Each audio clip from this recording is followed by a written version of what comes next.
The decade of the 1990s started strong with the 16-bit revolution headed by the Sega Genesis and the TurboGrafx 16.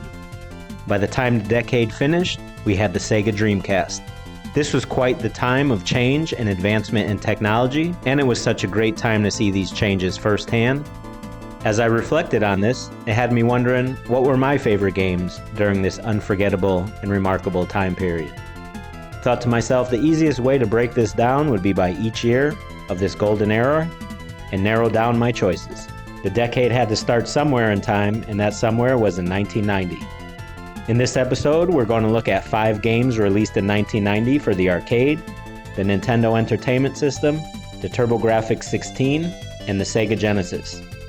The way I'm going to rank this list are my favorite games based on how much I played them, the memories they created, how great I think they were, and the lasting impression these games made on me that lasted all these years later. Keep in mind, this list is purely subjective. There will most likely be games on here that you may or may not agree with.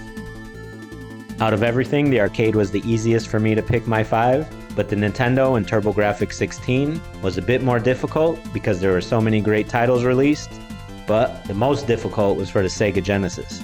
That was nearly impossible for me to pick just 5, and at one point I had about 15 on the list. One stipulation, I am omitting the Super Famicom, despite its November 1990 release, simply because the Super Nintendo wasn't released until 1991, and I didn't know anybody that had a Super Famicom.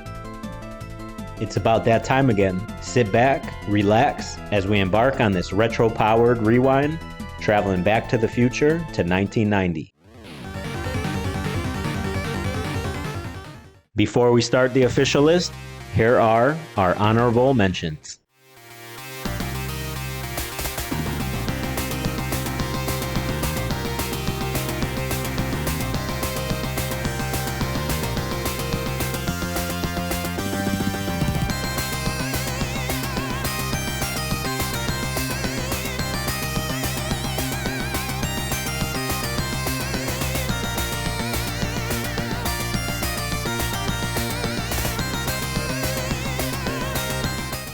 Starting off our list, we're going to head to the arcades. Released by Capcom, Mercs is a vertical scrolling shoot 'em up. The premise is straightforward. You are mercenaries that are tasked to shoot everything on screen and avoid all dangers. The controls are simple. You can move in 8 directions, and there are only 2 buttons consisting of a shoot and a bomb button. Mercs made the list because I remember playing this at the movie theater while waiting for the show to start and having lots of fun while at it. The co-op aspect is where this game really shines. Single player is fun, but you'll have to feed the machine many quarters because of the many on-screen enemies and projectiles. The game seems to have minimal slowdown, ensuring action-packed mayhem throughout the adventure. This game is fun and comes in at the number 5 spot for arcade games released in 1990. Number 4. Released by Williams for the arcades, Smash TV is set in a dystopian future where human life is worth less than toasters and VCRs. Blast your way through endless hordes in a maniacal game show, and as you progress through each arena, you can earn prizes like toasters, VCRs, cars, and of course, cash. The ultimate goal for every and all contestants is to make it all the way to the fabled Pleasure Dome, which is nearly impossible to reach because of the sheer amount of stages you have to complete. The controls are simple. This is a twin-stick shooter. One joystick controls the movement, and the other shoots your weapons. This game is intense, fast-paced, and full of carnage. I love the sound effects and the graphics, especially the animations when you step on landmines and other explosives. Just like Mercs, the best experience is had when you have another player join in for co-op mode. Smash TV is my number 4 pick for arcade games released in 1990. Number 3. Released by Sega for the arcades and later ported to the Genesis and Mega Drive, Alien Storm is a side-scrolling beat-em-up shooter where you play as 3 different characters, a man, a woman, and a robot, tasked with trying to save the world from an alien invasion. First, it is a side-scrolling beat-em-up adventure, but then you find yourself inside various storefronts, and now you control your character in a first-person / rail shooting stage.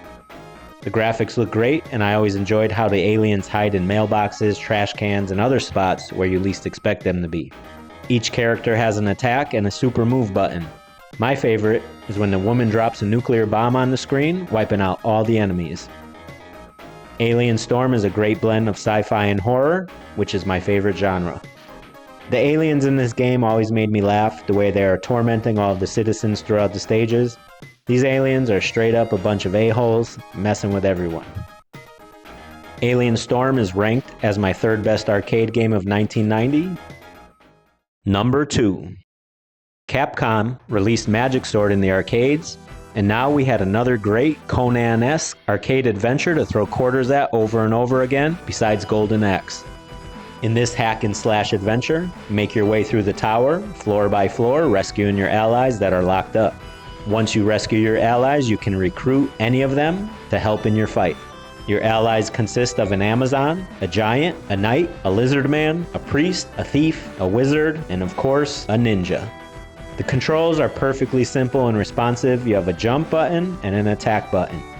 When your power gauge fills up, you can unleash a projectile attack depending on the weapon you're using. And when it gets hectic, you can perform a screen-clearing attack, vanquishing your foes. I always enjoyed the component of the game where you can recruit your allies. All the characters you can recruit are equally good, but of course, I always chose the ninja. Magic Sword is my second best arcade game of 1990. Number 1. In 1990, Konami reigned supreme in the arcade with Aliens. This is one of my all-time favorite shoot-'em-ups. The graphics are second to none, and the gameplay is simple, yet fun and addictive. Back then, if I saw this game anywhere, I was definitely throwing quarters in it. Battle your way stage by stage to rescue Newt from the Xenomorphs. Instead of fighting the regular Xenomorph we all know, you now must contend with numerous variants of the alien species. Everything we love from the movies is in here. You have your yellow exoskeleton, face huggers, and of course the iconic, distinct sound of the Colonial Marines machine gun. Each and every alien sprite was detailed and large, and the backgrounds looked terrific. Aliens is my number 1 pick for arcade games released in 1990. Now it's time to move on to home consoles, starting with the Nintendo Entertainment System. Number 5. Mario is a man of many hats. First he started as a plumber, but by the time 1990 rolled around, Mario appears to be a doctor. With an endless supply, Mario's specialty was slinging pills at the enemy. I'm not sure when he had time to get his PhD, but he did. If you like Tetris and puzzle games, Dr. Mario is a great one. The goal here is not to match shapes, but to match colors with the different disease, virus, and bacteria in your patient's bodies. Simply flip the pills around to strategically place them to destroy the enemy invaders. In this universe, there seems to be an invasion happening to the citizens of this place, and thank goodness, Mario the drug dealer is here to save the day.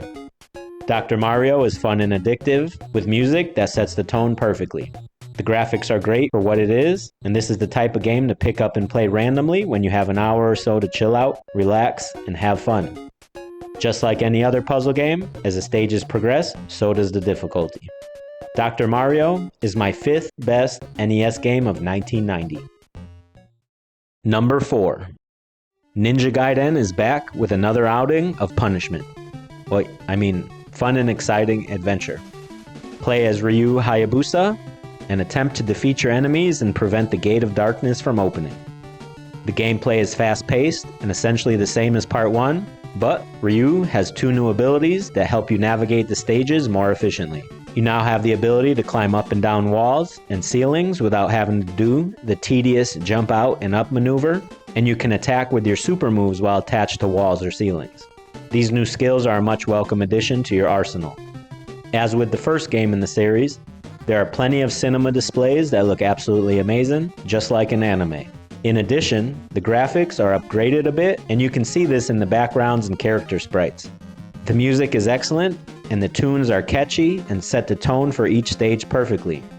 This game is extremely challenging and can become frustrating at times, especially in the platforming stages where you can fall off a cliff to your demise. However, if you are a fan of the series, you know this is par for the course. Overall, Ninja Gaiden 2 is a great experience, and I rank this as my number 4 NES game of 1990. Number 3. The Castlevania franchise is one of the greatest gaming franchises ever. However, I have to admit, I am not a fan of the series. Each game has the best graphics, the best soundtracks. However, I always perceive the gameplay as clunky, especially in the jumping mechanics in just about every game, and that is why I'm not a fan, even though I wish I was. Despite not being a fan of the franchise, Castlevania 3 to me is the quintessential experience on the NES, and I do enjoy it for that. Everything about Castlevania 3 is just about perfect to me, except the jumping mechanics. The graphics are amazing, and I always enjoyed the background settings in this game. The soundtrack in this outing is one of my favorites of the 8-bit era, and I listen to it regularly. As with all the games, the challenge is definitely there, and it will take time to practice to master this title. I ranked this game at number 3 of my favorite NES titles of 1990, but I have to admit, it should be at least at the number 2 spot. Number 2. With all the sights and sounds of the original NES legendary title, Contra is back and better than ever with its sequel, Super C. Play as Bill and Lance, our shirtless heroes, as they go to war again to save the planet. I always wondered, where do these guys keep all their ammo? It's impressive they can fight for so long without any pockets. Super C looks great and controls as good as the original. This game has horizontal and vertical scrolling stages, with more enemies and larger bosses to fight. The graphics do look good, but they seem to be very similar to the first game, which is not a bad thing, but considering there's a 3-year time difference, the graphics should look a bit better, but it won't hinder your gameplay experience. The soundtrack is amazing and brings forth classic sounding Contra chiptunes we all know and love. Without the extra lives code, which is different than the OG Konami code, this is a challenging outing. I would say it is way more difficult than the original, though that is up to debate. If you are a run and gun fan and enjoyed the first title, then this game will be a great time for you. I rank this as my number 2 NES game of 1990. Number 1. This should not come as a surprise to anyone, but taking the top spot is, of course, Super Mario Bros. 3. What can I say about this masterpiece that hasn't already been said? Since this is no surprise, I'll give a brief rundown why this is the best. The graphics, sound, gameplay, fun factor, and challenge are second to none. This game was monumental in its release all over the globe, and it is still lauded over to this day. This is a once-in-a-lifetime title, and is the top dog in 1990 on the Nintendo. If you're a fan of Mario and haven't played this yet, do yourself a favor and play it. Super Mario Bros. 3 is one of the greatest video games ever made. Next, we're going to move into the 16-bit realm, and we're going to start with the TurboGrafx-16. Besides shmups, one could argue that the TurboGrafx-16 was better than their competitors at pinball games. Yes, you heard that correctly, pinball games. Most notably, Devil's Crush. Devil's Crush is a multi-level pinball table with hidden rooms and bonus stages. As you play, there are numerous types of supernatural enemies on the screen, and there's plenty of action going on. My favorite part is when the lady's face in the middle of the table turns to a dragon, and I always enjoyed finding the random bonus rooms. The best part of this unique title is definitely the soundtrack. The music sets the tone, in addition to the stage design, and really sets itself apart among pinball games on any console ever. This is a great gaming experience, and if you remember back in the day playing pinball, well then this game is for you. Devil's Crush is my number 5 pick for TurboGrafx-16 games released in 1990.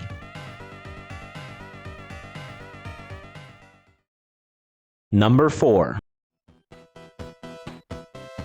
Download is a horizontal scrolling shooter and is fast-paced with some of the best graphics on the console. Each stage is colorful and detailed with layered backgrounds that look amazing with pseudo-scrolling effects. Graphically, this game is impressive considering it was released in 1990. I love the visuals, and I enjoy how this shmup separates itself from others in the genre with its unique, almost RPG-type essence, with beautiful cinema display cutscenes painting the picture of the hero's struggles and challenges during this journey. Download also has some of the best chiptunes on the console, and the quality of music really enhances the experience during each stage. As with most in this genre, the action is fast-paced and frantic. Powering up your ship is key to navigating each stage and completing your mission. If you like horizontal scrolling shmups with terrific OSTs and non-stop action, then this title will not disappoint. Download is my number 4 TurboGrafx-16 title released in 1990. Because I love the TurboGrafx-16 so much, picking the top 3 for this year was very difficult. The next 3 titles could be interchanged for the top spot, but at this moment in time, Splatterhouse takes the number 3 spot. This classic title is a showpiece for the console, and at its release was one of the games that when you saw it in Electronic Gaming Monthly or GamePro magazine, it was a sight to behold. Splatterhouse was a game that made TurboGrafx-16 owners proud to own the console. The horror element is second to none, and to have gore like this at home on any console back then was something in itself. If you're a fan of the horror genre back in the day, or even now, then Splatterhouse is a love letter to it, and also for you. The visuals are amazing, and the music is eerie, creating a sense of dread through each stage as you battle to save the love of your life from the evil entities that have kidnapped her. This title was almost arcade perfect, and Splatterhouse was unlike any other title released at the time, and cemented its legacy as one of the best horror games ever. This is one of my favorite games to play, especially around Halloween season. Splatterhouse is my number 3 TurboGrafx-16 game released in 1990. Number 2. Ninja Spirit is simply amazing. This masterpiece is one of the best games on the console. It has it all: arcade quality graphics, exceptional challenge, fun factor, crisp, precise controls, and a soundtrack that is unlike any other at the time. Everything about this title is top-notch, and like I always say, this was the title you would bring to your console war to represent the TurboGrafx-16. The aesthetics of the game make it immersive and an experience that you'll never forget. This arcade translation is one of the rare occurrences where, in my opinion, the home console exclusive outshines the arcade. In my opinion, it has better controls, and you know from watching my videos that control scheme is one of the utmost importance to me when playing games. This title has stood the test of time, and I still enjoy it today as much as I did back in the day. Because of this, Ninja Spirit is my number 2 game of 1990 for the TurboGrafx-16. Number 1. Taking the top spot is, of course, Bonk's Adventure. The unofficial/official mascot of the TurboGrafx-16 has, in my opinion, some of the most fun games on the console, and it never gets old playing them. This was a game that once it was released should have been the pack-in title instead of Keith Courage, and this may have helped popularize the console better in North America. Regardless, Bonk's Adventure will always hold a special place with me. This was the game I would see in advertisements that made me want a TurboGrafx. I was always amazed at the bright, colorful, and large sprites in this game. When I finally did own the game, I was not let down. Everything was great to me, and to this day, Bonk's Adventure creates a great feeling within when I play it. I have a ton of nostalgia for this game, but it also has substance, and I've never in my life been bored playing it. I really love the soundtrack to this title. It has a relaxing, kind of tropical vibe to it. This game really makes me appreciate this era because it was one of the major reasons I was a TurboGrafx-16 kid. And this is my favorite TurboGrafx-16 game of 1990 and one of my most memorable ever to this day. Moving on to our final list, the Sega Genesis. Taking the number 5 spot is Castle of Illusion starring Mickey Mouse.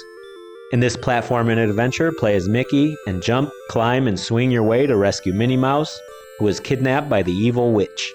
This game has graphics that are beautiful and looks like it is straight out of a cartoon. Especially in the opening forest stage, look like they were hand-drawn and are simply terrific. I'm still amazed to this day how well all of the characters are animated throughout this adventure. The stage design is perfect for platforming, and the control mechanics are simple, responsive, and handle great. The music fits the theme perfectly for a fantasy adventureland, and each stage is unique in the way you traverse them. Back in the day, Sega and Disney had what seemed like a perfect combo for making great titles during the early run of the Sega Genesis. This is a one-of-a-kind game and still holds up today. Castle of Illusion is my number 5 Sega Genesis title released in 1990. Number 4. Shadow Dancer: The Secret of Shinobi is an action-packed, side-scrolling adventure. With your K9 companion, rescue hostages as you combat waves and waves of enemies. You can use ninja magic or sick your dog on enemies to subdue them long enough for you to take them out. That's always been my favorite way of attacking enemies. The graphics in this game are incredible and detailed. The backgrounds and stage design look perfect for a war-torn New York City. I especially enjoy the stage where the fire is in the background, and it has that wave effect seen in games like Thunder Force and Gunstar Heroes. Another one of my favorites is the bridge stage, where you have the river in the background that looks absolutely incredible. The music and sound effects have the great 90s sound and brings me back to winter break of 1990 when I first played this legendary title. The Shinobi series on the Genesis are some of the greatest ever, and Shadow Dancer is the most unique in my opinion. This takes the number 4 spot for Genesis games released in 1990. Number 3. When Strider came to the home consoles, it was spectacular. Sega's developers somehow made this game almost as great as the arcade itself, considering the limitations of the Sega Genesis. If my memory serves me correctly, this was the first 8 meg cart on the Genesis, and it showed. At first glance, you can see clearly that this is a powerhouse of a title, and the Genesis was showcasing its muscle. This was almost arcade perfect. The graphics, sound, challenge, controls, and fun factor are some of the best you can find in the library. Everything about this classic title is nothing short of amazing, and I can remember seeing the advertisements and reviews in magazines like Electronic Gaming Monthly and GamePro, thinking to myself, damn, I can't wait to get a 16-bit console. This is a landmark title in the Genesis history, and Strider takes our number 4 spot for games released in 1990. Number 2. Falling in at number 2, the first runner-up, Thunder Force 3. The Thunder Force series are works of art and are the standard for horizontal scrolling shoot-'em-ups. Technos had a formula for making these games, and it was nothing short of spectacular. Thunder Force 3 showcases some of the best graphics seen on the console, and a soundtrack that is absolutely legendary. The action is fast-paced, and the music fits the chaos like a glove. Controls are fast and responsive, allowing you to maneuver through all types of terrain, battle through jungles, caves, volcanoes, and over Arctic terrain, where only the sharpest reflexes will keep you in the battle. When I first seen and played this game, I was astonished at everything about it. This was the total package. It had everything that you could want in a game. To this day, the series is some of the greatest titles ever created during the 16-bit era. Thunder Force 3 changed the game and made the Genesis even more of a powerhouse than it already was. For this, Thunder Force 3 takes second place for games released in 1990 on the Sega Genesis. Without further ado, the number 1 title on the Sega Genesis in 1990. There are times when I watch top Genesis games, and I'm always baffled when sports titles are left off these lists. In my opinion, the main reason, or at least top 2 reasons people added Genesis, was for the sports titles. Taking the top spot for my top Genesis game is the game that started a 4-decade all-time franchise. I'm talking, of course, about the original John Madden Football. When I first played Madden on the Genesis, I thought to myself, this is the greatest game ever. Move over Tecmo Bowl in any game because this was a whole different monster. For the time, this had everything you could ever want in a football game, except for players' names and likenesses, but the skills were there. For example, if you used the 49ers and the receiver was roasting everyone, it was clear to see that that was Jerry Rice. The playbook was incredible with the amount of plays you can call, and the players' animations were smooth and unlike anything else at the time. You can spin, hurdle, and dive, which created a sense of realism never seen before.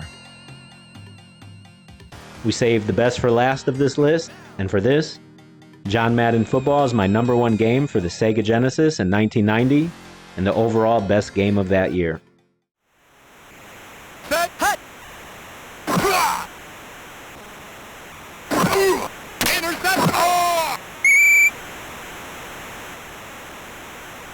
First down.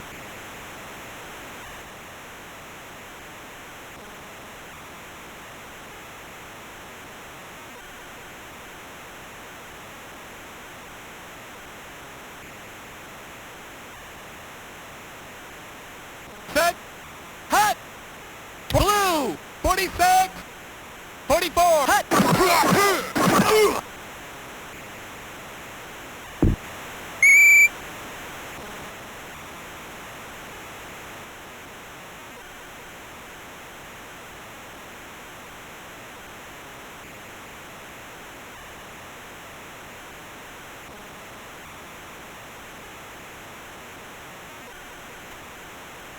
Set.